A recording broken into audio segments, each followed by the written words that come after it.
Bismillahirrahmanirrahim. Assalamualaikum warahmatullahi wabarakatuh. Alhamdulillah ala ni'matil Islam wa kafa biha min ni'mah. Wa nahnu fi unsil wa raha wa huburin wa istirah. Ni'matul Islami a'la ni'matin hallat bisaha. فحمدا لرب خصنا بمحمد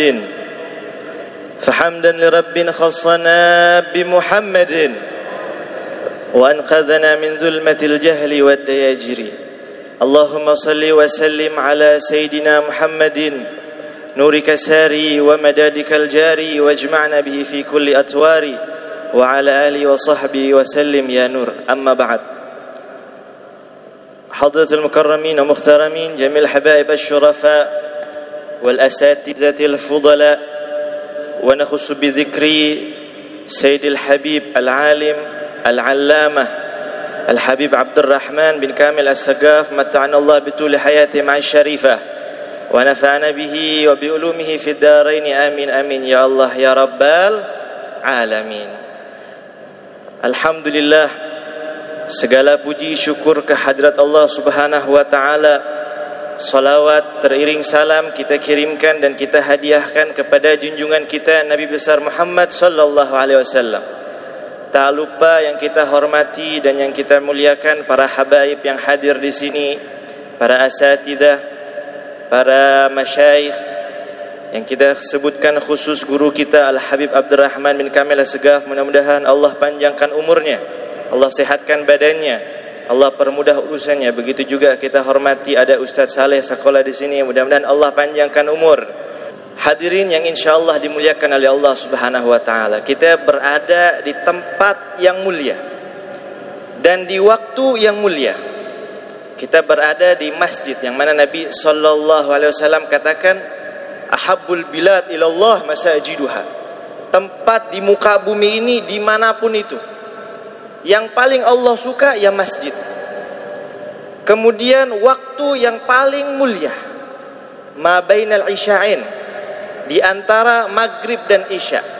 Saudara, dikatakan oleh Al-Habib Abdullah Al-Idrus Al-Akbar, beliau mengatakan apa? Al-kunuz kullal kunuz ma bainal maghrib wal isya. Sesungguhnya harta karun yang paling mahal, harta karun yang paling berharga itu ada di antara maghrib dan isya.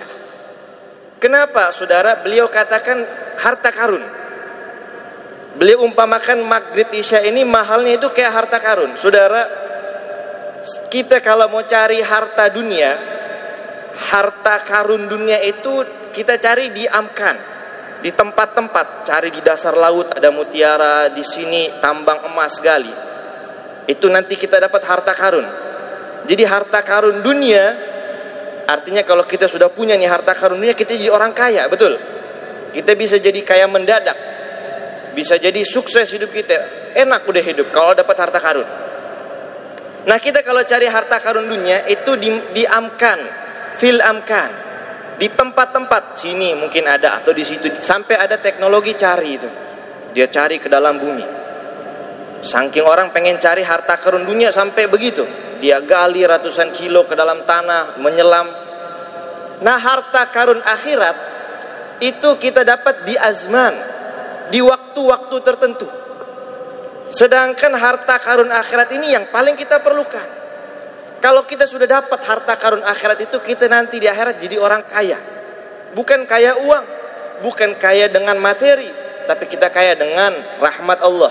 Kita kaya dengan pahala yang kita bawa. Kita kaya dengan maghfirah yang kita dapatkan.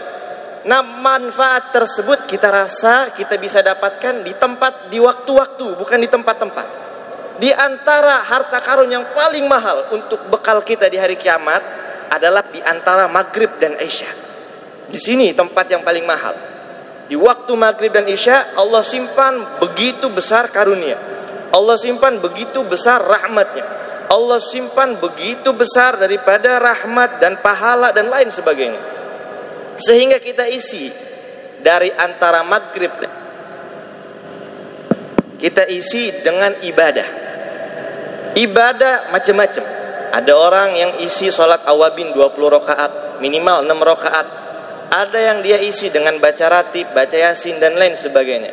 Tapi saudara, ketahuilah bahwasanya amalan yang paling afdol bukan sholat. Amalan sunnah yang paling afdol itu bukan kita sholat banyak rakaat, enggak. Tapi amalan yang paling afdol, ibadah yang paling afdol adalah thalabul ilmi, mencari ilmu. Itu lebih bagus, lebih baik daripada kita sholat sunnah 1000 rakaat, lebih baik daripada kita menghantarkan 1000 orang sakit, lebih baik daripada kita menjenguk 1000 orang sakit, menghantarkan 1000 jenazah. Menuntut ilmu agamanya Allah. Dan kita isi waktu yang mulia ini dengan ibadah yang paling afdol. Nah, mudah-mudahan berlimpah pahala kita. Amin. Saudara, terakhir saya pengen kasih cerita. Ada cerita menarik. Ini cerita hikmah. Ada dulu pedagang saudagar Irak, orang kaya. Dia ini suka kirim barang dagangan atau belanja di di Syam atau di mana, dia kirim pakai kapal laut. Satu waktu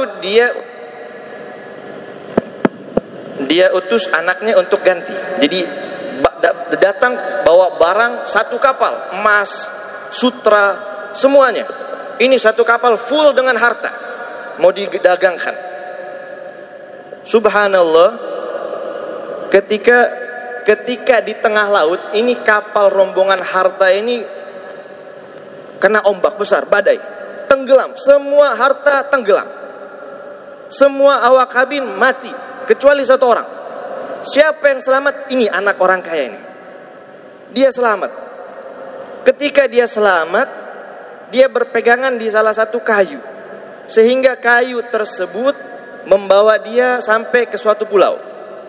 Terdampar di pulau tersebut. Ketika terdampar, dia buka mata, kaget dia. Orang kampung sambut dia. Kalau kita mungkin sekarang itu pakai rebana, Thala'al badru alaina, disambut. Dia kaget, ini ada apa ini? Saya terdampar, disambut, bahkan digotong, dipakaiin tandu. Dia lihat dulu, dia masih heran. Dibawa diarak, sama satu kampung ini diarak. Dimasukkan, dia lihat ada istana, dia masuk ke istana itu. Enggak cukup masuk istana, disuruh duduk di singgasana, diangkat jadi raja. Diangkat jadi raja, tiba-tiba ini. Wah, subhanallah, dia kaget. Ini saya terdampar, tiba-tiba jadi raja. Dia tanya sama ada menteri, kenapa ini? Ada apa? Dia bilang, kata menterinya, kita ini tiap 7 tahun begitu. Jadi tiap 7 tahun ada satu orang yang terdampar di pulau. Setiap 7 tahun. Nah, 7 tahun ini ente yang terdampar di pulau ini. Nah, kita udah bikin tradisi, setiap 7 tahun kita ganti raja. Jadi raja yang lama kita buang. Nanti orang yang terdampar yang baru jadi raja. Nah, kebetulan sekarang giliran ente. Dia bilang, kalau begitu saya jadi raja cuma 7 tahun. Iya, 7 tahun. Habis itu saya kemana? Nanti kamu dibuang di lembah sana. Nanti pasti akan ada 7 tahun berikutnya. Orang terdampar lagi di sini. Oh, dia pikir, wah bahaya juga ini. 7 tahun terdampar di sana. Akhirnya ini raja pinter, cerdas. Ini anak nama juga pedagang ya. Dia pinter.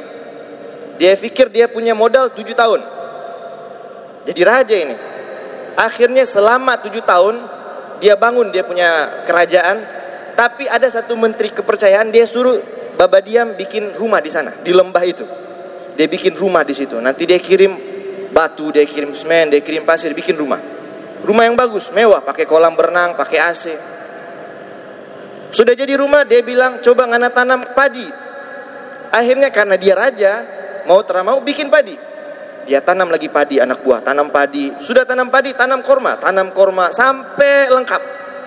Begitu 7 tahun selesai, seperti tradisi, ada lagi orang terdampar. Akhirnya ini raja dibuang ke lembah.